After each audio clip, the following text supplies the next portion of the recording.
आइए आज हम बताते हैं एफआईआर लिखने का तरीका, यानी प्राथमिकी कैसे लिखा जाता है और किस परिस्थिति में लिखा जाता है। मान लिया जाए आपके साथ किसी ने झगड़ा किया हो, या आपके साथ किसी ने मारपीट किया हो, या आपकी कोई वस्तु को चोरी कर लिया हो।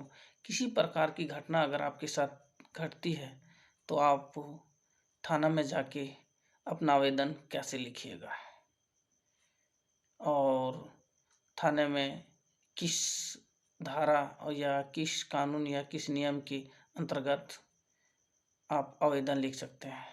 सबसे पहले कि आप थाना में जो आवेदन एफआईआर हिंदी में बोला जाता है प्राथमिकी जो लिखिएगा वो सीआरपीसी के धारा 154 के अनुसार लिखा जाता है। और ये थाने में जाके आप आवेदन लिखिएगा तो आपको देखना है कि सबसे पहले सेवा में लिखा जाता है। आप सेवा में लिखने के बाद आप थाना में दे रहे हैं तो श्रीमान थाना प्रभारी, जिस थाने में आप लिख रहे हैं उस थाना का एड्रेस लिखना होगा। और अगर आप पुलिस अधीक्षक को लिख रहे हैं तो श्रीमान पुलिस अधीक्षक, और जिस जिला का पुलिस अधीक्षक है उस जिला का नाम लिखना होगा। उसके बाद फिर आप किस विषय पर लिख रहे हैं उस विषय को देना होगा। मान लिया जाए किसी ने आपके साथ मारपीट किया हो तो मारपीट करने के संबंध में, या किसी ने आपकी किसी संपत्ति को चोरी कर लिया है तो चोरी करने के संबंध में, या किसी ने आपके साथ ठगी किया है, आपके साथ जो भी घटना हो उस घटना के संबंध में आप लिखिएगा। उसके बाद महाशय लिखकर आपको लिखना है कि सविनय निवेदन पूर्वक कहना है, यानी निवेदन पूर्वक कहना है। इतना लिख के सविनय निवेदन पूर्वक कहना है कि लिखकर मैं, यानी अपना, फिर उसके बाद अपना नाम, अपना पिता का नाम, अपना उम्र और अपना पूरा एड्रेस देना है। एड्रेस देने के बाद आपके साथ किसी ने अगर मारपीट किया है या किसी ने चोरी किया है, मान लिया जाए किसी ने मारपीट किया है, फिर उसका नाम देना है, उसके पिता का नाम देना है, उसका एज देना है और उसकी पूरी एड्रेस देना है। पूरी एड्रेस देने के बाद फिर आप आ जाइए अपने घटना पर, आपके साथ किस प्रकार की घटना घटी है उस घटना को पूरी तरीका से दर्शाना है। मान लिया जाए आपको अगर किसी ने 4 बजे मारपीट किया है और आप उसके बारे में थाना में आवेदन दे रहे हैं तो आपको यह भी लिखना होगा कि हमने उस समय यहाँ से यहाँ जा रहे थे और हमको फलाने व्यक्ति ने 4 बजे रोक कर फलाना स्थान में मेरे साथ मारपीट किया। मारपीट करने के बाद वो हमको छोड़कर भाग गया। या आपकी अगर किसी प्रॉपर्टी या किसी वस्तु चोरी हुआ है तो वह वस्तु किस स्थान पर है आपका था और किस परिस्थिति में चोरी हुआ है। अगर आपको किसी व्यक्ति के ऊपर शक है कि उस व्यक्ति ने मेरे सामान को चोरी किया है तो उस व्यक्ति का नाम देना है, उसका एड्रेस देना है। और अगर आपको पता ही नहीं है तो अज्ञात पर आप एफआईआर कर सकते हैं। उसके बाद आपको सारी घटना दर्शाने के बाद आपको लास्ट में थाना प्रभारी से, अगर आप थाना प्रभारी के पास लिख रहे हैं तो थाना प्रभारी को निवेदन करना होगा, जैसे कि अतः श्रीमान से सादर निवेदन है कि इस मामले को अपने स्तर से जांच करके आरोपित व्यक्ति पर कार्रवाई किया जाए।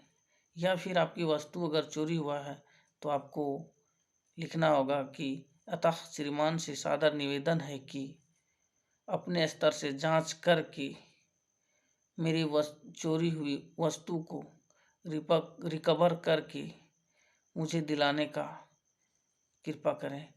इस कार्य हेतु मैं श्रीमान का सदा आभारी बना रहूँगा। यह आपकी जिस प्रकार की घटना है उस प्रकार या उससे रिलेटेड थाना प्रभारी को अनुरोध करना होगा और वैसे रिलीफ मांगना होगा। रिलीफ मांगकर आप अपने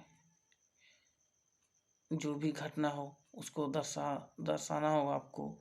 उसके बाद लास्ट में आप अपनी यानी लिखना होगा अपना साइन के लिए आपकी विश्वासी, फिर आपका एड्रेस होगा।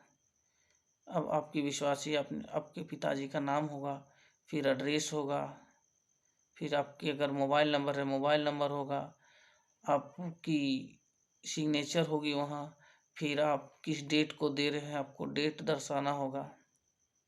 इस प्रकार से आप अपने कोई भी घटना या चोरी या किसी वस्तु की आप थाने में FIR लिख सकते हैं। FIR लिख के आप FIR दर्ज करवा सकते हैं।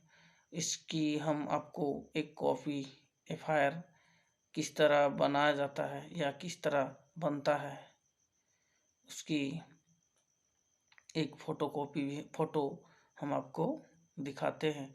और इस प्रकार की प्रत्येक वीडियो देखने के लिए मेरे चैनल को सब्सक्राइब कर लीजिए ताकि मैं हर दिन इस प्रकार की जो भी वीडियो बनाए वो आपकी तक पहुंच सके।